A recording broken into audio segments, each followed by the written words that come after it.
Opa, tudo bem? Eu sou o Luiz Camargo e seja muito bem-vindo. Na segunda-feira, após acolher uma ação popular ajuizada pela deputada Carla Zambelli, a Justiça Federal de Brasília determinou que o coronel de Alagoas, Renan Calheiros, não poderia ser o relator da CPI do vírus chinês. O juiz fundamentou sua decisão com base no princípio da moralidade pública, visto que Renan Calheiros é pai do governador do estado de Alagoas, Renan Filho, que em tese será também um dos investigados. Porém, o presidente do Senado, Rodrigo Pacheco, que vem se mostrando um alcolumbre mais magro, afirmou na noite de segunda-feira mesmo que iria ignorar a decisão do juiz da Segunda Vara Federal de Brasília. Segundo o senador, este é um assunto interno do Senado Federal e a escolha do relator cabe ao presidente da CPI. Sendo assim, ele não iria admitir a interferência de um juiz. O estranho é que este mesmo argumento poderia ter sido usado por Pacheco quando Barroso interferiu na competência do Legislativo e determinou a instalação dessa CPI. Sendo que também se trata de um assunto interno do Senado Federal e de prerrogativa exclusiva do presidente da Casa. A verdade é que a nossa Constituição prevê a separação e a independência dos poderes. E não existe nada no regimento interno do Senado que pudesse impedir Renan de ser o relator da CPI. Porém, no direito público existe o princípio da moralidade. E apesar de ser um princípio subjetivo, este deveria ser respeitado.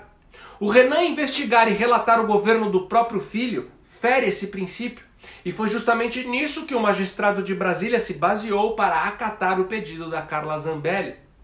Mas quando o Pacheco afirmou publicamente que um juiz não pode interferir em decisões internas do Senado, ele não errou. Agiu em plena conformidade com a Constituição e com o regimento interno. Porém, assumiu que a casa que ele preside não respeita qualquer princípio de moralidade, o que também não é novidade para ninguém. Bom, um dia antes da abertura da CPI, 7 dos 11 integrantes titulares estavam em um jantar no apartamento do presidente da comissão, Omar Aziz, todos de oposição ao governo. E a conversa não deve ter sido nada republicana.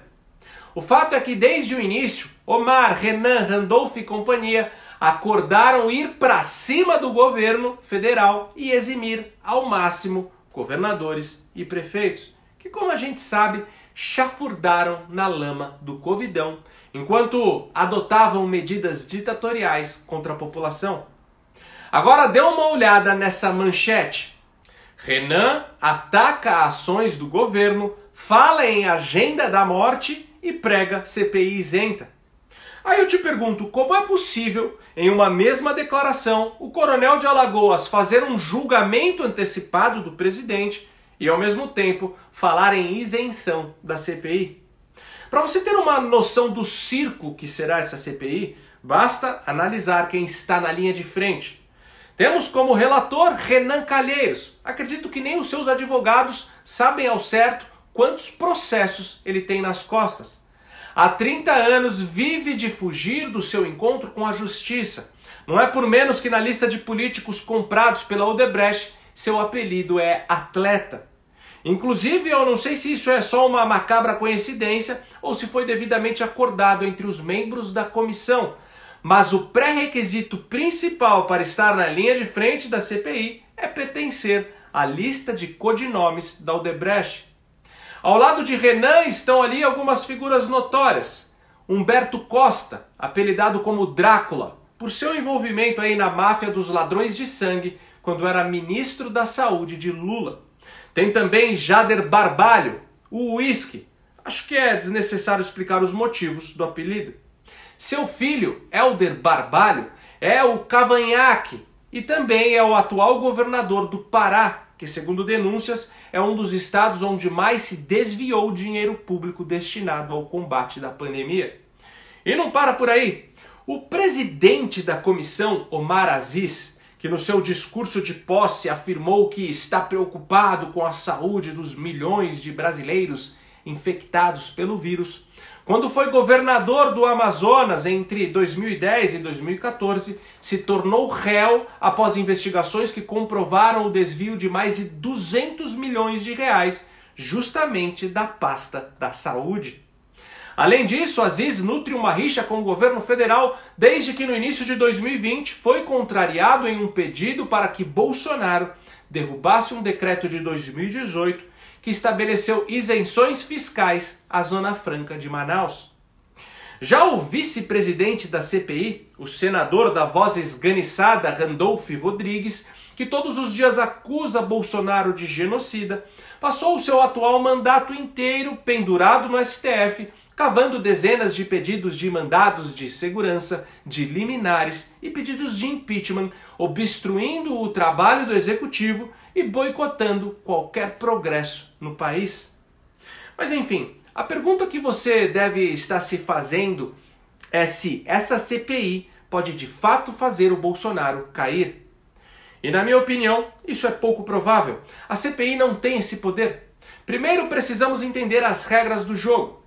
Bom, uma comissão parlamentar de inquéritos apenas investiga e coleta evidências e também pode solicitar aí uma auditoria do TCU.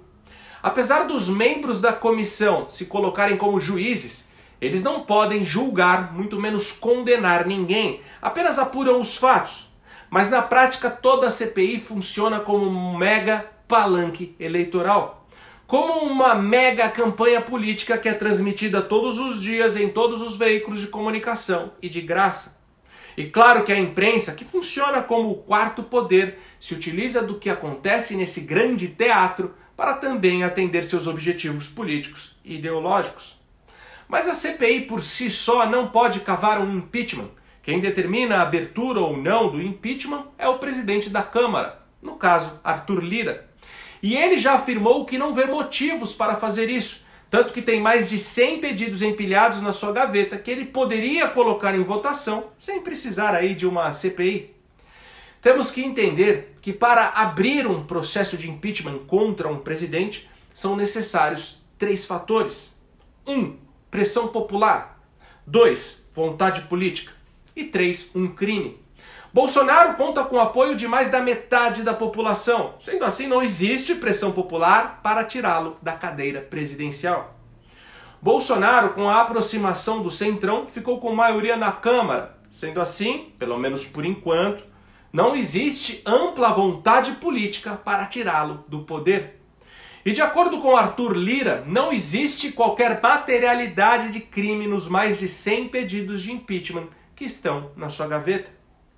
Mas aí você pode dizer que na CPI vão tentar justamente tirar da cartola um crime contra o presidente. Bolsonaro comprou cloroquina, Bolsonaro recusou 70 milhões de doses da vacina da Pfizer, Bolsonaro adesivou o avião da FAB, Bolsonaro tomou café sem máscara na padaria, Bolsonaro promoveu aglomeração. Enfim, todos os dias vão tentar emplacar alguma bobagem ou alguma mentira como se fosse um crime hediondo. No entanto, só o crime não é suficiente para a abertura de um impeachment. São necessários os outros 2 fatores que eu citei. Por sinal, dos 3, o crime é o fator menos relevante. A verdade é que esta CPI foi criada para dar holofotes para senadores que não fizeram porra nenhuma em 8 anos. Foi criada para desgastar o governo e atrapalhar a reeleição do Bolsonaro. Primeiro, travando o cronograma de reformas e segundo, concedendo todo tipo de narrativa para a grande mídia fazer o seu teatro contra o presidente que a deixou moribunda sem as verbas estatais. E como eu sempre digo aqui, é claro que eu e você sabemos aí de todo esse ardil, mas o Brasil não é a nossa bolha das redes sociais. A maior parte da população ainda se informa pelo Jornal Nacional e é aí que mora o perigo. E quando falo perigo, estou falando do Lula em 2022. E para piorar o cenário, hoje boa parte daqueles que se dizem de direita e que até apoiaram o Bolsonaro em 2018, com essa história de tentar emplacar uma terceira via que não existe, que quando aparecer não terá o menor apelo popular, estão apenas servindo de cabo eleitoral do bandido de 9 dedos. E por hoje é isso aí, curte e compartilha ao máximo esse vídeo, deixa nos comentários a sua opinião, ou deixa só um alô mesmo, pois isso ajuda demais na nossa relevância. Confere se você continua inscrito no canal, e diante de toda a perseguição que os canais conservadores estão sofrendo, se você gosta do meu trabalho e puder ajudar a manter esse canal em plena atividade, contribuindo com qualquer valor, nem que seja com R$1, o link do nosso Apoia-se está aqui na descrição do vídeo. Se você não gosta do Apoia-se, outra forma de você ajudar o canal, promover uma iniciativa que está ajudando a mudar o país e ao mesmo tempo investir no seu próprio conhecimento, é se tornando um membro da Brasil Paralelo. A partir de R$10 você já pode se tornar um membro e ter acesso a conteúdos exclusivos, como a versão estendida dos documentários com as entrevistas completas, guias de estudo, e-books, entre outros materiais que vão abrir os teus olhos e te trazer muito conhecimento. E como eu fiz uma parceria com o pessoal da Brasil Paralelo, se você fizer a sua inscrição de membro através do link que eu também vou deixar aqui na descrição desse vídeo, você terá um desconto de 10% em todos os planos e também estará ajudando na manutenção do meu canal. Bom, me segue também nas redes sociais, Twitter, Instagram, Facebook e no Telegram, @LuizCamargoVlog. Então até o próximo vídeo, valeu!